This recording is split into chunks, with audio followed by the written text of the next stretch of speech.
Hello everyone, आप सबका इस चैनल पे फिर स्वागत है। देखिए, यूपी पीसीएस की टेस्ट सीरीज शुरू हो चुकी है और ये टेस्ट संख्या 2 होगा।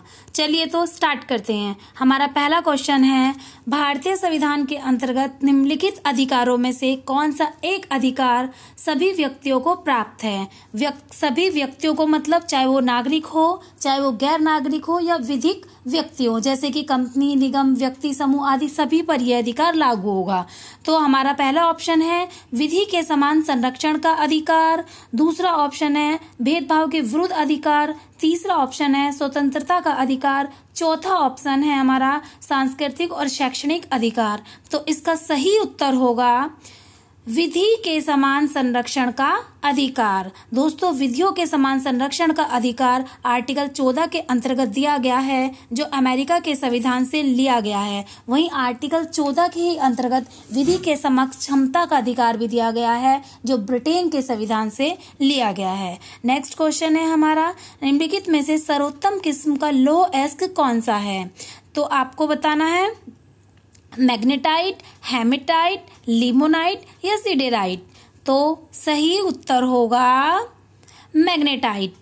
सही उत्तर मैग्नेटाइट। दोस्तों, हमारे भारत में अधिकांश लौह अयस्क जो है वो हेमेटाइट प्रकार का पाया जाता है। वहीं मैग्नेटाइट जो है मुख्यतः तमिलनाडु, कर्नाटक के धारवाड़ और कुडप्पा शैलों में पाया जाता है। और लौह अयस्क हमारा 4 प्रकार का होता है, एक मैग्नेटाइट, एक हेमेटाइट, लिमोनाइट और सिंडेराइट। ये जो दिए गए हैं ये लौह अयस्क के प्रकार दिए गए हैं। नेक्स्ट क्वेश्चन है हमारा, भारतीय संविधान के अंतर्गत निम्नलिखित अधिकारों में से कौन सा एक अधिकार, सॉरी ये क्वेश्चन रिपीट हो गया है, चलिए कोई बात नहीं, मैं इसकी जगह आपका कुछ और रिवाइज करा देती हूँ।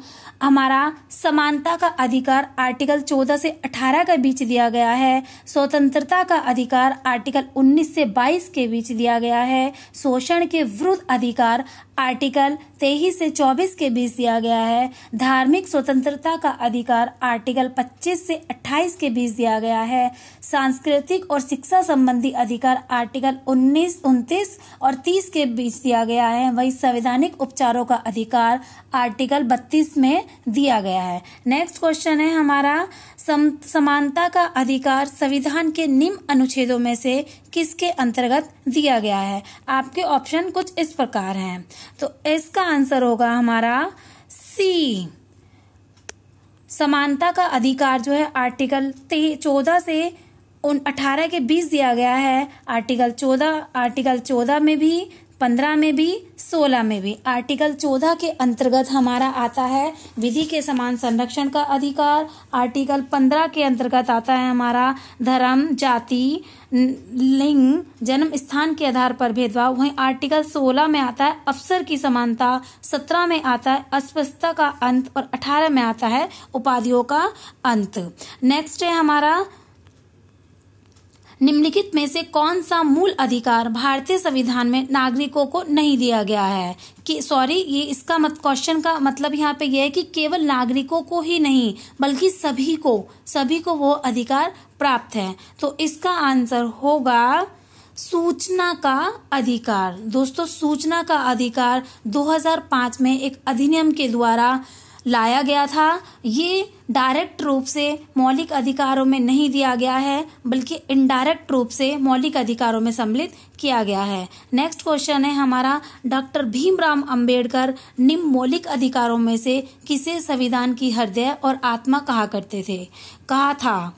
उसका आंसर है हमारा संवैधानिक उपचारों का अधिकार। संवैधानिक उपचारों का अधिकार आर्टिकल 32 में दिया गया है। जो भीमराव अंबेडकर जो प्रारूप समिति के अध्यक्ष भी थे, इनके ही द्वारा इसे संविधान की हृदय और आत्मा की संज्ञा दी गई है। नेक्स्ट क्वेश्चन है हमारा, भारत का जैव सीएनजी गैस संयंत्र कहाँ पर स्थापित है। आपका आंसर है पुणे, महाराष्ट्र। क्या है? पुणे, महाराष्ट्र। दोस्तों, इसकी स्थापना 13 अगस्त 2016 को की गई थी। यह संयंत्र कृषि अपशिष्ट से सीएनजी का उत्पादन करता है। नेक्स्ट क्वेश्चन, हमें परमाणु रिएक्टर दिए गए हैं और आपको बताना है कि कौन सा सही है। तो तारापुर कहाँ पर है? तो दोस्तों तारापुर है हमारा मुंबई महाराष्ट्र में। कहाँ है? मुंबई महाराष्ट्र। रावतभाटा कोटा राजस्थान। नरोरा बुलंदशहर उत्तर प्रदेश। वहीं काकरापारा सूरत गुजरात। तो इसका आंसर सही बैठेगा हमारा option number A. Next question है हमारा, और ये भारत का पहला परमाणु विद्युत गृह जो था वो तारापुर महाराष्ट्र में था। नेक्स्ट क्वेश्चन है हमारा, एम्फीबिया प्राणी कौन से होते हैं? आपको इसका आंसर देना है, तो आप इसका आंसर कमेंट बॉक्स में करके बताएं। दोस्तों एम्फीबिया जो प्राणी होते हैं वो जल और स्थल दोनों पर रह सकने वाले पशु होते हैं। एम्फीबिया अर्थात उभयचर। जो यह जंतु असमतापी होते हैं, जिनके शरीर का तापमान वातावरण के ताप के अनुसार घटता बढ़ता रहता है। और समतापी जंतु कौन से होते हैं? जिनके शरीर का तापमान घटता बढ़ता नहीं है। जैसे मानव का शरीर का तापमान सदैव एक सा बना रहता है, चाहे ठंड पड़े, चाहे गर्मी पड़े, और चाहे आंधी तूफान जो चाहे आ जाए। नेक्स्ट क्वेश्चन है हमारा, निम्नलिखित में से सबसे बड़ा अकशेरुकी कौन सा है? तो इसका आंसर होगा हमारा स्क्विड। तो दोस्तों स्क्विड सबसे बड़ा अकशेरुकी है। यह अधिकतम 12 से 14 मीटर तक लंबा हो सकता है। नेक्स्ट क्वेश्चन है हमारा, जब चींटियां काटती हैं वो अंतःक्षेपित करती हैं, मतलब जब काटती हैं तो हमारे शरीर में कौन सा अम्ल वो छोड़ती हैं? तो इसका आंसर है हमारा फॉर्मिक अम्ल। दोस्तों फॉर्मिक अम्ल एक कार्बनिक यौगिक होता है जिसका दैनिक उपयोग जीवाणुनाशी के रूप में रबड़ के व्यवसाय, फलों के रस को सुरक्षित रखने में भी किया जाता है। नेक्स्ट क्वेश्चन है, चट्टानों पर उगने वाले पादप कहलाते हैं। दोस्तों आपके ऑप्शन है ये, आप इसका आंसर कमेंट बॉक्स में बताएं। चट्टानों पर उगने वाले पादप को शैलोभिद कहते हैं। दोस्तों जो समुद्र में उगते हैं उसको लवणोभिद कहते हैं, जो मरुस्थल में उगते हैं उसको मरुभिद कहते हैं। नेक्स्ट क्वेश्चन है हमारा, निम्नलिखित में से कौन सा एक कीट हरी पादप है? तो इसका आंसर जल्दी से जल्दी इसका आंसर आप हमें कमेंट बॉक्स में बताइए। इसका आंसर होगा हमारा ऑप्शन नंबर बी, घटपर्णी। दोस्तों घटपर्णी पौधा जो है वो शिकार पकड़ने की अपनी बनावट के कारण मांसभक्षी पौधे के रूप में जाना जाता है। घटपर्णी पौधे में फंसे कीट उसमें एकत्रित विषैले द्रव से मर जाते हैं। घटपर्णी में पत्ता घट के रूप में रूपांतरित होता है। आपको दोस्तों ये याद रखना है, पत्ता उसका घट के रूप में रूपांतरित होता है और ये हमारा इम्पोर्टेंट बन जाता है। नेक्स्ट क्वेश्चन है हमारा, पौधे का कौन सा भाग हल्दी से प्राप्त होता है? पौधे के कौन से भाग से हल्दी प्राप्त होती है? तो आपको बताना है, इसका आंसर होगा तने से। दोस्तों पौधे के तने के भाग से हल्दी प्राप्त होती है। हल्दी के खाने लायक वाला हिस्सा जो है वो प्रकंद होता है। दोस्तों ये क्वेश्चन भी पूछा जाता है कि हल्दी के पौधे का खाने लायक हिस्से को क्या कहते हैं? तो उसको बोलते हैं हम प्रकंद। नेक्स्ट है आलू है। अब आपको बताना आलू क्या है। दोस्तों इसका आंसर आप कमेंट बॉक्स में बताएं। इसका आंसर होगा कंद। आलू क्या है? एक कंद है। आलू एक भूमिगत रूपांतरित चना है जिसको कंद भी कहते हैं। नेक्स्ट क्वेश्चन है हमारा, लौंग क्या है? लौंग दोस्तों हमारी बंद कलियां हैं।